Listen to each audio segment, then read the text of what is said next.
नमस्कार सगळ्यांना, शुभ सकाळ. सकाळच्या 8 वाजल्या त्या. आज जरा उशिराच चालू केला आहे ब्लॉग. पोरांचं सगळं आवरून झालेलं आहे. दप्तर टिफिन बघा सगळं घेऊन तयार आहे ती. बसची वाट बघत बसली ती. आणि इकडं स्वयंपाक पण झालेलं आहे करून. फक्त फोडणीचा भात टाकलेला आहे.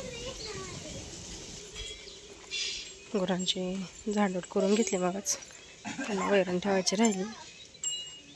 कार्टमध्ये भरून आता ऊसाची कुठे ठेवून घेते वरंडा. बस आले शाळेचे. पुरा रस्त्याला येऊन तयार आहे ती. सकाळच्या 10:30 वाजले ते. कपडे धुवून झाले माझी सगळी. शाळेला वैरण टाकून घेतली. पाणी ओतले पाठीत. आणि इकडं गोरं पण पाणी सावलीला बांधले ते. जेवण झाले. माझ्या घरातलं सगळं काम आवरलेलं आहे. इकडे मी स्लापवर आली. गव्हाचं दळण संपले. दळण करायचं काय आठच नाही आता. फक्त एखादा खडा असला तर बघायचं आहे आणि दळाय टाकायचं. आता 11:30 वाजता लाईट येते. तोपर्यंत म्हणलं गिरणीत गहू टाकून ठेवावं, म्हणजे लाईट आली की लगेच दळायला येते. आणि थोडंच करायचं आता दळायपुरतं. आणि लगेच आपल्याला परत आंबे फोडायला बसायचे.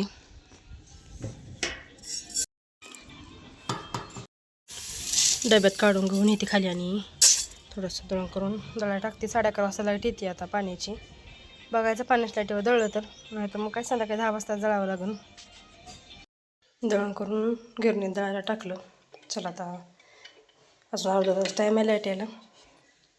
आता आंबा फोडायला बसते. पाण्याची लाईट आली. पाणी घेतले भरायला. पिण्याचं सगळं भरून झाले. आता वापरायचं भरती व्हायचं. आमचा पहिला बॅलर बरेच वर्ष झाले ह्याला. आता ते बुडात फुटलं आहे. आता हे बॅलर आणलं वापरायसाठी. त्यात भरलं पाणी. बंद करते आता. 5:30 वाजले त्या. सकाळपासून जे आंबा फोडायला बसलो होतो आम्ही, ते 5 वाजताच उठलो. भरपूर आंबा फोडला आज पण. आणि आता हळूहळू आबाळायला लागले. त्यामुळे म्हटलं आता स्वयंपाक करून घ्यावा. आणि एक मळून घेतली. चपात्या बाहेर चुलीवरच करून घेते आता. ताई पण आले ते आज मुक्कामीच राहायला. ह्यांच्या मावस बहिणीच्या तिकडं वास्तुशांतीचा कार्यक्रम आहे. तिकडे गेले त्या ताई, माझ्या जाऊबाई आणि भाऊजी तिघंजण गेले ते. स्वयंपाक करून घेते मी. चूल पेटवून घेतली. आता सुरुवात करते चपात्या करायला.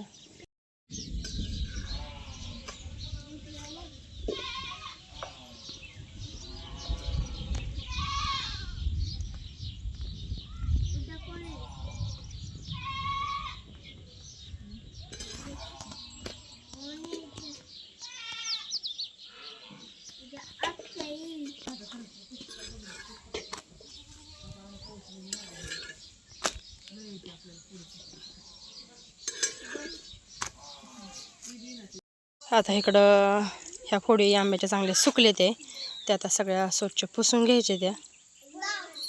आणि आजी पण आल्या त्या आज. आजीचं पण चालू आहे पुसायचं.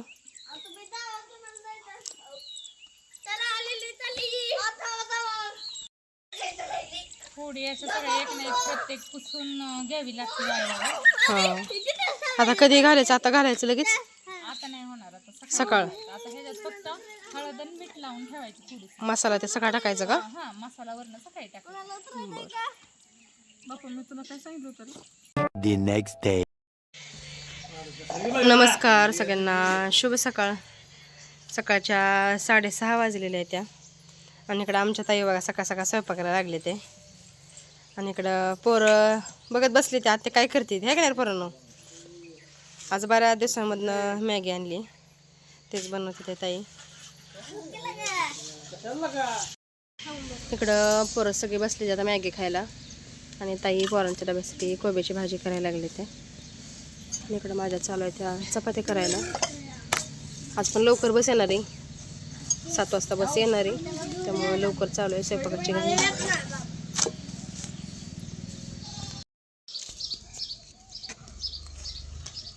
चपात्या करून झाले त्या. आता करायला लागली मी भाकरी.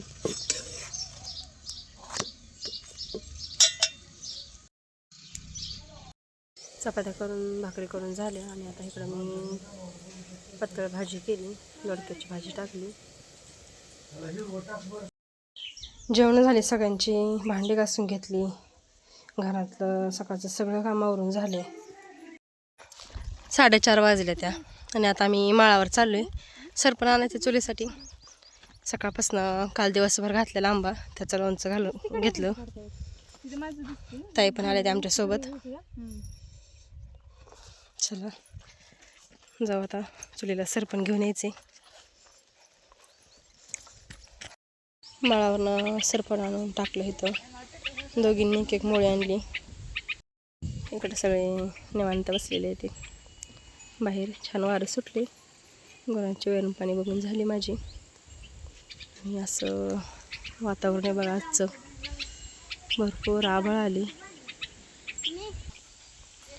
शाळेला पण वैरण टाकली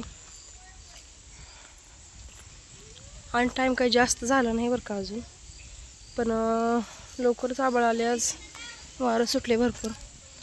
बाहेर सगळे कामावरून झाले ते. स्वयंपाकाला सुरुवात करायची. तर घरातला भाजीपाला संपलेला आहे.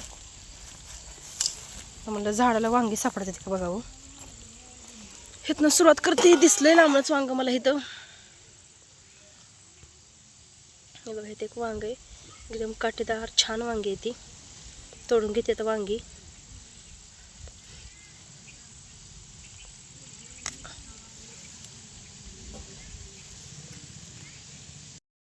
आणि आमच्या घराजवळच नारळापाशी बघा हे बदाम आंब्याचं झाड आहे. ह्या झाडाला पानं कमी येते पण फळ जास्त आहे. गच्च भरला एकदम आंबा आणि खायला एवढं गोड आहे ना आंबा. ही नाव नको काढायला. झाडाचं पिकलेलं जर असलं ना मग तर काय. मग किती मस्त कलर यायला लागले आता ह्याला.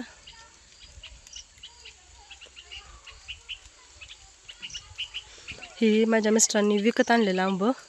त्याच कोय लावलेले पण छान आले आंबा. ही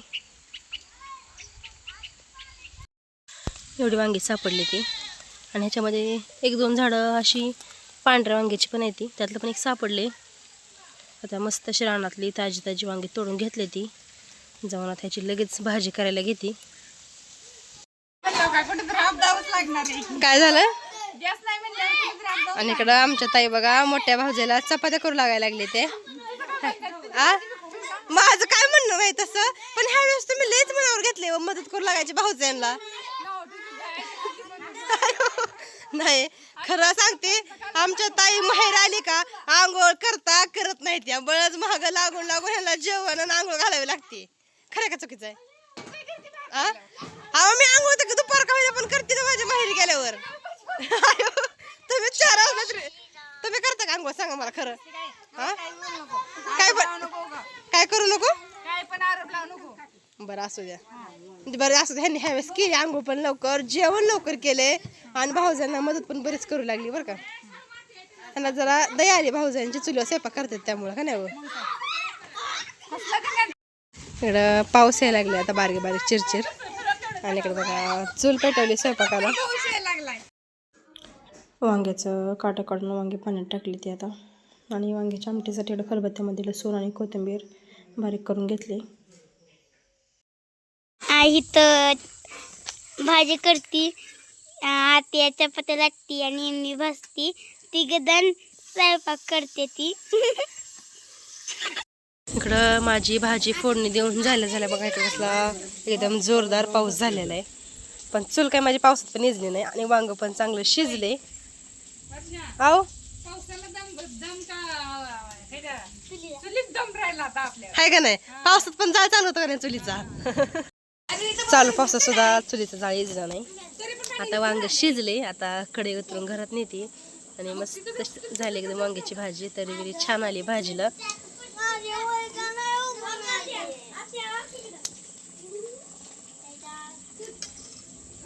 चपात्या करून झालत्या पावसाच्या आधीच. आता इकडं ताई चालू आहे भात टाकायला. पाणी ठेवले भाताला.